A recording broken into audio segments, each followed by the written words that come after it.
ShadowTalk.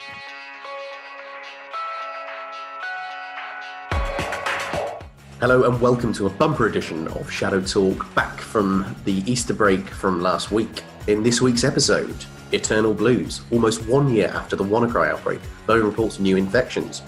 Bad IQ results. Not so clever security reveals modus operandi of Aggregate IQ. Whoa, too much information. 1.5 billion files exposed through online services. And it's not just S3 buckets this time. Amid the news of Panera's breach, we'll discuss the need for effective security disclosure procedures, and a new market for bots emerges. We'll look at the creation of the Genesis store and what this means for the future of fraud. We'll be covering these, plus updates on Swift, energy sector targeting, and much more. All this in this week's Shadow Talk. Hello, guiding us through this week's activity, and indeed last week's because of the Easter break, we have with us next to me Harrison Van Riper. Hey Mike, how's it going? It's good to have you here in Dallas. And we've also got Rafael Amado. Hey guys, how you doing? Very well, thanks. Did you both have a pleasant Easter break? Yeah, it was good. It was family, chocolate, all the normal stuff. Yeah. How many eggs did you get? Oh, I found all the eggs. I got the money egg. I got all the eggs. Wow, outstanding. And how about you, Raf? Yeah, pretty similar. A lot of chocolate, a lot of Easter egg hunts. Nice time of year. Wow. Perhaps you can help us navigate this maze this week then. And where should we start? Let's do a recap of before we went on the break, perhaps, because there's been a few big stories. Where do we want to start with this? Yeah, I think we'd be kind of remiss to not start talking about the WannaCry ransomware attack on Boeing. Okay, then. Indeed, then let's start there. This isn't a new case of a new variant of WannaCry, but rather the same as before, Harrison. Yeah, so this report came out on the 28th of March, right before the Easter weekend. So basically, aerospace company Boeing reported that its production plant in South Carolina had been subjected to an infection of the WannaCry ransomware. And just to give a little bit of background on WannaCry, this was a ransomware that was developed using the alleged NSA Eternal Blue exploit, which was released in April of 2017. So this infection obviously triggered some concerns that production equipment may have been disrupted, though there were also some initial concerns that testing equipment had been also impacted. Right. And what has Boeing's response been to this? Because I saw the alleged memo. It sounded like it was pretty bad. But have we seen that substantiated anywhere? Well, actually, Boeing's VP has come out since then and said that the story was a little overstated and that the company had, quote, detected a limited intrusion of malware that affected a small number of systems. The company also tweeted that a number of articles on a malware disruption are overstated and inaccurate, and that their cybersecurity operations center detected a limited intrusion of malware that affected a small number of systems. So they were really trying to kind of downplay the hype that was kind of surrounding this issue. Yeah, understandably so. It may be a little overblown in the press, but I guess we should remember that it has been nearly a year since the initial WannaCry ransomware outbreak. And is it not a little bit worrying that these systems are still vulnerable to exploits that have been known about for so long? So I think the first thing to draw actually is, based on some of the commentary that I've seen, it seems that aircrafts don't actually use Windows for their critical systems. So a lot of these suggestions in the media that the ransomware could affect airplane software were a bit wide of the runway, let's say. If we're talking about patching, first things first, patching isn't always that easy. This is something that Rick, our CISO, who's come on the pod before, has always said. And I think when we look at what's happened here, that might be the case as well. We're talking about a manufacturing plant here. So for many organizations in these types of industries, the reality is that altering systems while they're in operation can have really big costly impacts, particularly if you have to interrupt or even shut down entire operations. Some systems essentially are seen as too critical, too essential to interrupt, even for cybersecurity sort of protective measures. So I think we need to keep this in mind. There are some extra but really significant considerations for security teams, for CISOs who work in manufacturing industries, which means that patching cycles are actually really hard to implement and deliver. In terms of some of the other commentary I've seen on this story, it's some really good context into how security operations in the manufacturing industry might work. So apparently manufacturing industries, they normally have quite flat networks, which can explain why WannaCry would be so effective in this situation if it's able to self-propagate and spread between machines. Also, what I found quite interesting was that manufacturers often don't own all of the devices that they use. So they're often leased, which would mean that they might not have full control over the patching of them. So basically what we're saying here, while everyone's questioning Boeing over why they didn't just patch, I think just keep a little perspective here, understand that patching isn't always the most straightforward thing to achieve. Okay, good insight there from Ralph. Is there anything else we need to discuss before moving on to this week's stories? Perhaps the news of Aggregate IQ's exposed information. We touched on their existence at least 2 weeks ago, but that was before Chris Vickery found their exposed GitLab and the code associated in there. What did we learn about this? So essentially what Chris Vickery discovered was an exposed GitLab code development environment, which was used by Canadian-based IT firm Aggregate IQ. And while looking through the code, it appeared that these tools were in fact developed for Cambridge Analytica, which obviously has been a very large media focus in the last couple of weeks with the revelation that they collected millions of Facebook users' information. So it was still kind of unknown exactly what the political ramifications of this ongoing series of reports that are being currently released by Vickery.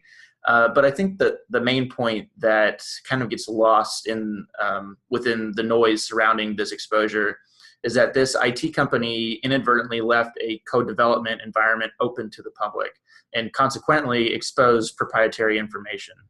So because of the highly negative media attention surrounding Cambridge Analytica, Aggregate IQ has suffered from a significant reputational damage, and it was pretty unlikely that they'll be able to kind of avoid this link to such a high-profile incident in the future moving forward. Yeah, and I'd encourage anybody who hasn't yet read Chris Vickery's blog post to do so. There's some fascinating stuff in there. I thought one of the most interesting aspects of it was the revelation that they had the ability to target users, obviously based on geography, but they did so by targeting those that had lived near hospitals that had recently closed and were able to give those targeted messages based on kind of, we'll give this money back to you to spend on the NHS if we leave Europe. So it's just really interesting to the use of all of this data in micro-targeting of users. What was also surprising for me was that this is such an ostensibly sophisticated operation. They use quite sophisticated technology and set of technology that they obviously don't want to freely advertise to the world. They want to have some deniability if they are doing something that's potentially not completely above board or slightly dubious. Yet all of this was left completely open on a GitLab repository.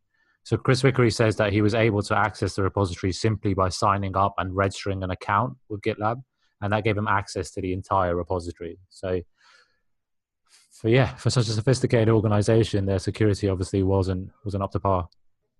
Yeah. And I'm so pleased that you've mentioned misconfigured services, Raf. It's almost like this was pre-planned. As this week, our research was released on other types of misconfigurations. rsync, FTP, SMB, S3 buckets, and more. I don't want to go into all of it now, as I know we'll be covering this in a special midweek pod next week. Nevertheless, Raf, have you got a teaser for our listeners? Sure, yeah, I can give you a bit of a high-level overview of what our new report has in it to whet your appetite. So our great developers and engineers built a scanning tool that's managed to discover over 1.5 billion files that were publicly accessible.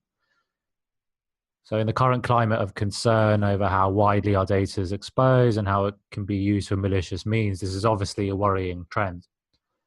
Particularly, I think one area to focus on is that attackers typically conduct or reconnaissance on their targets to gather maybe like files such as personal information or company information. So if this stuff is readily available out there, it means we're making the jobs of attackers and malicious actors a lot easier.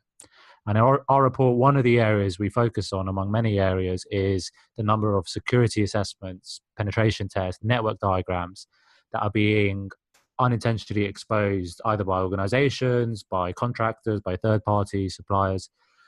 So if we think again about this attacker reconnaissance phase, an attacker will spend a couple of weeks, maybe even a month or two, mapping out a particular target, their organization, seeing exactly where everything is located, how the network works, who has access to what. And what we found is countless examples of full-on security audits that show where these machines are located, what software is running, and even in some instances, what specific vulnerabilities are present and are still unpatched. So we found spreadsheets outlining all the different hundreds of vulnerabilities affecting a particular organization. So you can imagine that's an absolute goldmine for an attacker. Mike, that's all I'm going to give you and the listeners this week. I think you should either download the report or tune in midweek next week on our special podcast, and then we'll be able to go into this in a lot more detail. Hey, listeners, great tips. Download that report.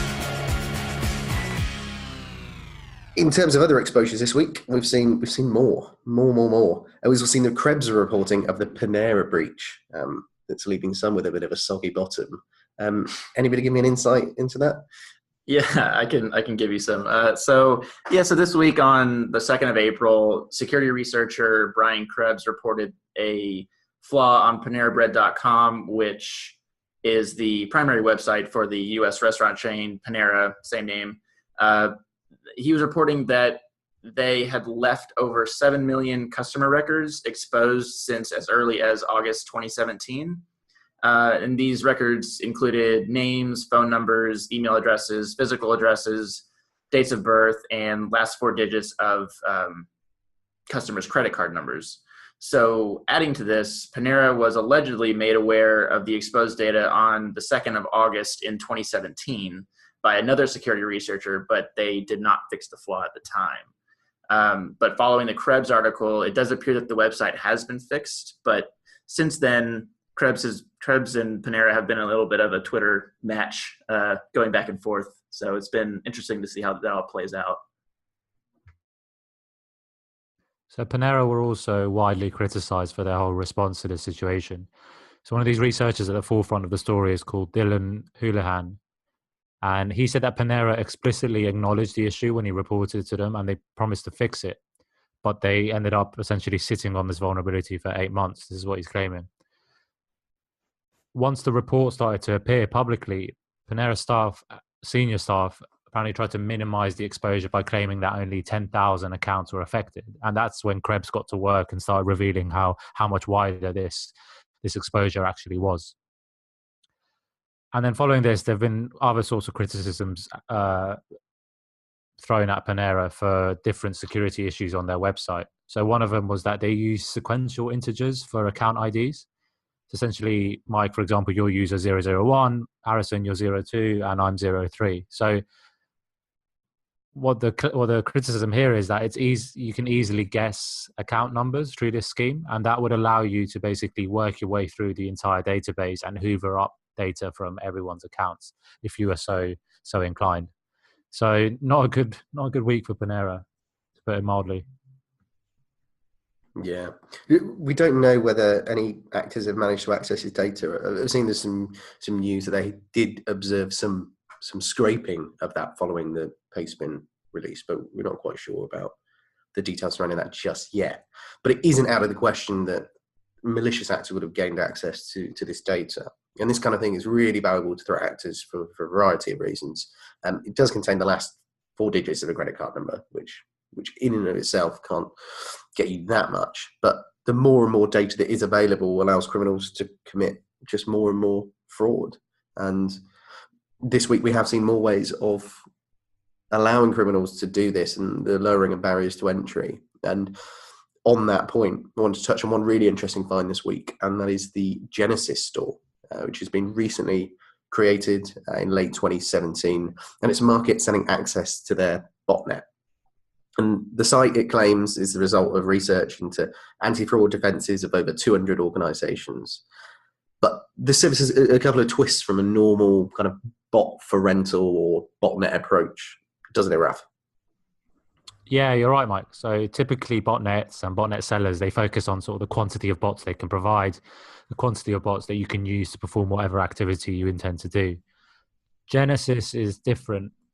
And it's different in that operators don't focus on selling large quantities of bots in bulk, like I just said. They instead concentrate on the individual quality of each individual bot. And there's a reason for this. And it's all to do with the evolution of fingerprinting technology and anti-fraud solution. So for those that don't know, device fingerprinting essentially collects information about a computer to identify the individual user behind it. So banks and retailers use this to good effect to prevent fraudsters. Typically, the solution will take known fraud activity from a particular machine and block transactions that have similar fingerprints. Now, criminals have started to randomize fingerprints using lots of different sort of online solutions and data that they get from around the place to get around these anti-fraud solutions. And we actually covered some of this in our report last year called Inside Online Carding Courses. This is because one of the modules on that carding course that was floating around criminal forums was focused on teaching wannabe criminals how to bypass fingerprinting solutions to perform fraudulent activity. Now, as I said, criminals look to compromise users, compromise machines in order to perform this type of fraud. Now, where Genesis comes in is that it'll provide the customer or the criminal, however you want to call it, with a wide range of information such as fingerprints, cookies, logs, saved passwords, personal information acquired from places like web injects, form grabbers, password safe and browsers. And it seems that as these sources get more detailed and more data is updated, that data is then automatically pushed into the store and made available to users. So you can select a particular botnet and you can be provided with all this information all in one go. So aside from the access to the data itself, which is fascinating, I also thought their model for making money was really interesting. Obviously, you need the configuration files to access the information about this individual user itself. But in order to access that configuration file, you need their plugin, their Chrome plugin. And so you can't use that any other place. It's very much like a Nintendo cartridge. You need a specific cartridge and a console in order to play that particular game. So really interesting ways in which they're making money. They've got a very defined business model. So it'd be interesting to see how it develops. Yeah, it will be interesting to see. So the Genesis operators, they're making big claims about their capabilities. But like any product, like any service, it will live and die by how much it matches up to these promises. So Genesis is still in beta mode at the minute. Seems to have picked up a good amount of interest since it was registered in around November 2017. I think for any organizations or individuals involved in the banking industry or retailers, they should be just aware of this new sort, this development, because if it does prove to be successful, it might mean that there will be some necessary changes to anti-fraud solutions. Okay. Now, before we bring this to a close, are there any other updates from this week we want to cover? Any other business? Yeah, so there's two things from me. This week, a little bit of good news. An attack on a Malaysian central bank via fraudulent use of the SWIFT communications system was actually prevented. There was pretty limited reporting around this incident, although it does highlight the fact that financially motivated threat actors are still continuing to target banks using the SWIFT network.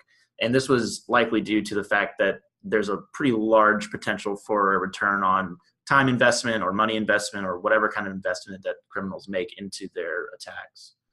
Additionally, there was an undisclosed cyber attack on a file exchange system used by a lot of different oil and gas companies. While this didn't really affect the production or pipeline flows or anything like that, it did still disrupt the operations of the companies which use the system. For both of these incidents, it was possible that we may see some additional activity over the next couple of weeks, although the details surrounding SWIFT attacks are most of the time not really shared publicly. So we'll just have to see what happens over the next couple of weeks. Sure. Thank you, Harrison. Keep an eye on that for sure. Any key takeaways? Let's go over to you, Raf. What's your key takeaway for this week? So from me, I think one thing to highlight would be trying to avoid the type of criticism hole at Panera. So obviously a big part of this is having appropriate security response plans in place, incident response. I don't need to get into the nitty-gritty of that. What organizations shouldn't forget to consider is the other processes and tasks that have to go alongside whether you experience a breach or there's an attack or something big like that. You need to have an appropriate way for people to report security incidents, whether they're within the organization or outside of it. And then you also need to work out who deals with those reports, and do you have the right people and procedures to deal with it from a PR angle, which is where Panera have obviously fallen down here as well. We see it really often. Here's with Panera, but in the past we've seen it with Equifax as well. Really poor communication, really poor public statements by organizations following a breach, and that can really damage your reputation. So yeah, it's not just about incident response in terms of the actual controls and the technical side of things. You need to think broader than that. Thank you. And what about you, Harrison? So my key takeaway this week is surrounding the energy sector. So kind of the ongoing targeting of critical industries has largely been observed from espionage threat actors, and this was kind of likely to continue in the near future. But kind of on the back of the oil and gas incident from this week, there was some renewed discussion surrounding the defensive SCADA systems, which operate these industrial control systems. So I would encourage kind of network defenders and people operating in these environments to keep an eye out for new indicators that might come out, or just kind of stay in the know of what's going on in terms of protecting these critical infrastructures. Okay, good stuff. Thank you, Harrison. Thank you.